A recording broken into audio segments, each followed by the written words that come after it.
یوم القدس کی معنویت ہے اس سے پہلے شاید کبھی نہیں سمجھی گئی۔ یہاں میں آپ سے سمجھنے کی کوشش یہ کرنا چاہیں گے کہ عرب ممالک کی خاموشی ہے، تمام دنیا تو ایک طرف، لیکن کم سے کم ٹھیک ہے آپ دعائیں مانگ رہے ہیں، سجدے میں گر کر دعائیں مانگ رہے ہیں، لیکن انسانیت کے نام پر تھوڑی تو لب کشائی کی جائے۔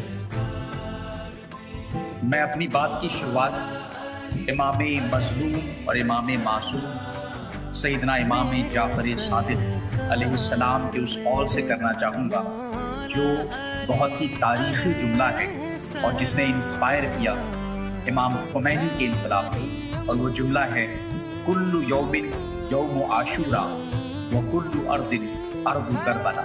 ہر دن عاشورہ کا دن ہے اور ہر سرزمین سرزمین کربلا ہے، ہر میدان میدان کربلا ہے۔ اس کے معنی یہ ہے کہ ہر دن ظلم کے خلاف آواز اٹھانے کا دن ہے، ہر دن حق کے لیے آواز اٹھانے کا دن ہے، اور ہر سرزمین جہاں پہ حق و باطل کی جنگ جاری ہے، جہاں پہ ظلم و انصاف کے بیچ میں ایک جنگ جاری ہے، وہ ہمیں سرزمین کربلا کی یاد دلاتی ہے۔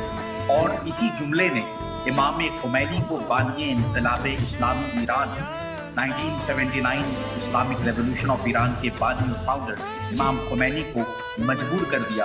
انہوں نے 1979 کے رمضان میں جمعۃ الوداع کے موقع میں یہ کہا کہ الیوم یوم القدس، آج کا دن قدس کا دن ہے، اور پھر آگے کہا کہ الیوم یوم الاسلام، آج کا دن اسلام کی سربلندی کا دن ہے، اور پھر کہا کہ الیوم یوم رسول اللہ، آج کا دن رسول اللہ کی زندگی کو یاد کرنے کا دن ہے کہ کس طریقے سے آپ نے فتح کی نصرت کے لیے، آپ نے حق کی فتح کے لیے، حق کی سربلندی کے لیے پوری زندگی مشعل راہ بن کے نظر آتے ہیں۔ اس لیے آج ہم تمام مسلمانوں کو جمعۃ الوداع جو آج کا دن تھا، آج ہمیں یہ یوم القدس کے طور پہ ہم نے اس کو کمیموریٹ کیا ہے، حق کی آواز کو بلند کیا ہے۔ پوری دنیا نے ماتھے کی آنکھوں سے دیکھا ہے کس طریقے سے فلسطین سے لے کے پورے ایشیا، عرب ممالک ایک طرف خاموش نظر آ رہے ہیں تو دوسری طرف غیر عربی جو مسلمان ہیں وہ آواز بلند کرتے ہوئے نظر آ رہے ہیں۔ ہم نے ہندوستان میں بھی دیکھا، لکھنؤ میں بھی دیکھا، کشمیر میں بھی دیکھا فلسطینی مظلوموں کے لیے آواز بلند کرتے ہوئے۔ لیکن اگر کوئی خاموش ہے تو وہ عرب حکمراں خاموش ہے جو خود اس میں شریک جرم ہے۔ ان کے بارے میں میں قمر جلال پوری کا یہ شعر ہی کہوں گا کہ پڑھتا ہوں تو کہتی ہے خالد کی کتاب، پڑھتا ہوں تو کہتی ہے خالد کی کتاب، ہے مثل یہودی یہ سعودی بھی عذاب، اس قوم کے بارے میں قمر کیا لکھے، کعبے کی کمائی سے جو پیتے ہیں شراب۔ آج بھی یہ عرب حکمراں خاموش تماشائی بنے ہوئے ہیں، کیونکہ یہ وہی ہے جو اس ظلم میں برابر کے شریک ہیں اور ان کے بھی ہاتھ اس میں لگے ہوئے ہیں۔ تب جا کے اور صفاقیت کا ننگا ناچ ہمیں دیکھنے کو مل رہا ہے۔ بالکل، آپ نے یہاں پر بہت ہی پراسر انداز میں یہ بات رکھی ہے، اور یوم القدس کے موقع پر تو اس سے بہتر کوئی بات ہو ہی نہیں سکتی۔ رسول دہلوی صاحب، اسی بات کو ہم آپ سے بھی سمجھنے کی کوشش کریں گے، آخر وہ کب دن آئے گا؟ آج سے زیادہ تو ظلم و بربریت ہم نے نہیں دیکھی، معصوم بچوں کے چہرے آنسوؤں سے تر ہیں، تب بھی یہ جو عرب کنٹریز کی خاموشی ہے، تمام جو سو کال مسلم کنٹریز ہیں، وہ کیوں نہیں لب کشائی کر رہی ہیں؟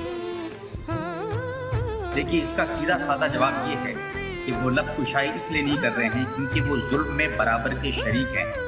لب کشائی وہ کرتا ہے جو مظلوم کے ساتھ ہوتا ہے، لیکن جو ظالم کے ساتھ کھڑے ہیں وہ کیسے لب کشائی کریں گے؟ وہ تو خود ظلم کا ساتھ دے رہے ہیں۔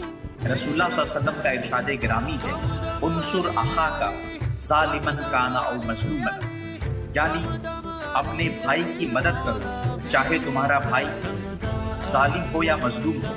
یہ ایک ایسی بات تھی جس نے عرب کی تاریخ میں بھی ایک انقلابی جملہ تھا، یہ عربی مقولہ تھا۔ آپ کے آنے سے پہلے عربوں میں ایک عصبیت تھی، وہ کہا کرتے تھے انصر اخاک ظالمن کان او مظلومن، اپنے بھائی کی مدد کرو چاہے وہ ظالم ہو یا مظلوم ہو۔